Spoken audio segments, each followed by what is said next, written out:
Cornel Anderson in Seattle. Thank you very much for turning out on a Saturday morning. I figure most of you are probably still hungover, so I'll try to make this as painless as possible. This is, in addition to being about interactive discussion, my panel mates are all kind of quiet, so it's really going to be dependent upon you to use some of the microphones back there, or just get up and shout at me as well, if that works also. We should have plenty of time for dialogue, and I'm hoping that some discourse will take the place of my absent panelists. So with no further ado, we'll jump into this.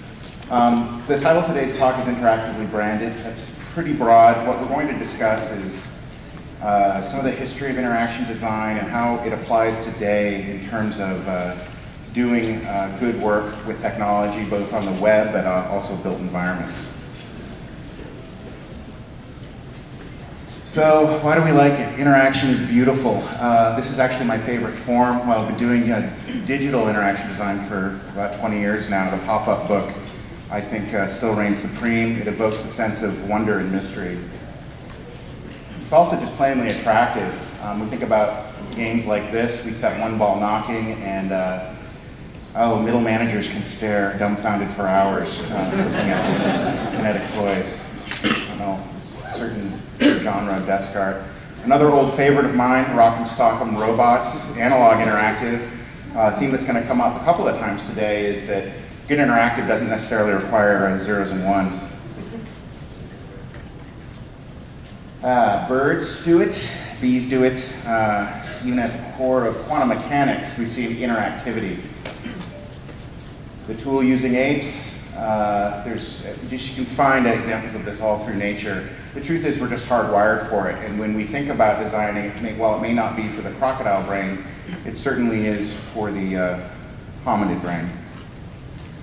What sets us apart, though, with human beings is our ability to evolve our tools. So that chimpanzee we just saw is using the same tool that his forefather 2 million years ago was using, while we aren't. We've got a hammer that is hammering meat. That's slightly evolved from the flaked tools that we had 1 million years ago, but the truth is we do keep evolving our tools. In fact, we evolve them over an exponential curve. And in some ways, I think the kitchen might be the cradle of human interaction design. Think about like a kitchen in a cave. It's addictive, people love it. I don't even know why these things have an arm anymore, but it's very visceral to pull on one. Here's a great example of somebody throwing their brand into an interactive space without not a lot of thoughtfulness, unless you really do believe that eBay is gambling. So it's not always digital, yet presently we find ourselves thinking of interaction design as primarily digital media, social media, what have you. Isolating analog from digital interaction is why we see so many bad examples out there. When I say analog, that can be everything from good print design, which is always laconic. You think about layout, type, kerning, leading, things that have been around since the printing press, just for readability. But so often, especially on the web, we don't even see good graphic design, much less really thoughtful interaction design. I think this is what keeps a lot of brands from succeeding when they put interactive out there. I'm not going to read that to you. I think it speaks for itself. Actually, for the podcast, brands that empower their users build themselves interactively. How many people in here are using one of these monsters? That's a fair number of hands. And now we're seeing that in the mobile space, just about everybody is into using something that looks a lot like an iPhone or behaves a lot like one. What's interesting there is that the interaction of the iPhone itself says something about Apple. And a quick orthogonal history lesson here, which some of you may already be familiar with, but here are two brands that have been around for a long time. Actually, Xerox much longer than Apple, but both of them nominally technology companies. Both of them historically have put time into R&D, and yet they've landed in very different spaces. Oh, that was a quick build. Try that one more time. It's still fast. So that was actually a shot of the original Apple logo. But going back into history, 1970, Xerox had been around since actually the 30s, the xerograph, early on copying technology. But around 1970, Xerox was poised to really dominate the industry. and emerge at the vanguard of interactive branding. Their main tool to do this was Park in Palo Alto. So they were way out ahead. Some of these guys are gone now, but guys like Alan Kay, George Pake, they were well set up. There's a picture of those good-looking guys back in the 70s. The inventor of the mouse actually landed there. This is the first rollerball mouse. And I love the look on this because now we're seeing foie bois and wood come back into technology. But the mouse kind of being an early icon of going beyond the QWERTY keyboard, which was really designed for mechanical typing, and letting us engage the computer in a little bit more human way. In fact, a mouse, when you think about it, is really just an analog to digital converter. Some early ideas about a graphical user interface. The acronym for this was WIMP, Windows Icons, Menus, and Programs. Remember, this is 1975. Most people are using punch cards at this point, but they had this sorted out. Oh, there's our old Apple logo. I love that. It looks like a beer label. So on the right is Xerox's machine. Actually, it says 76. The Alto was really around 1973. It looks like a desktop, but it's really still a terminal server. You see it underneath there, that huge box.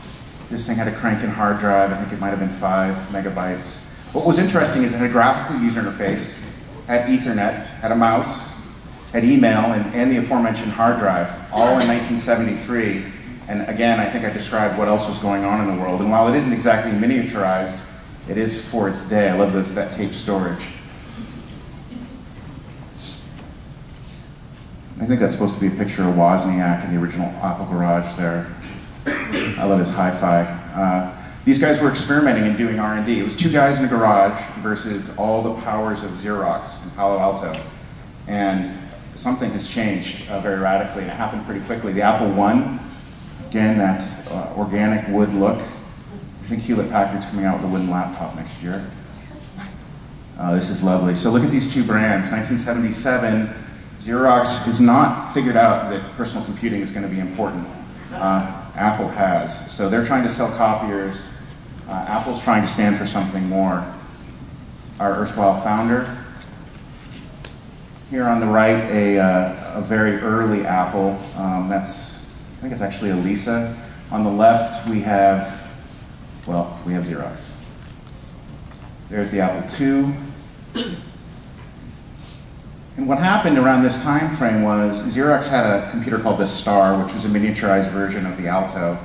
And Apple willfully, they actually traded some shares, and they went in and looked and said, wow, graphical user interface, interesting. It's funny that they subsequently sued Microsoft for stealing it when they stole it themselves. But at this time, Xerox was focused on making copiers and digital miniaturization, something that Japan was about to kick North America's ass at. And Apple was thinking really again about the Lisa over here. Interestingly, Steve Jobs was fired from that project and asked to join Macintosh. There's the Star there on the left, and there's the Lisa interface on the right. This is a prototype. It was actually done by a guy named Hartmut Esslinger. He's the founder of Frog Design.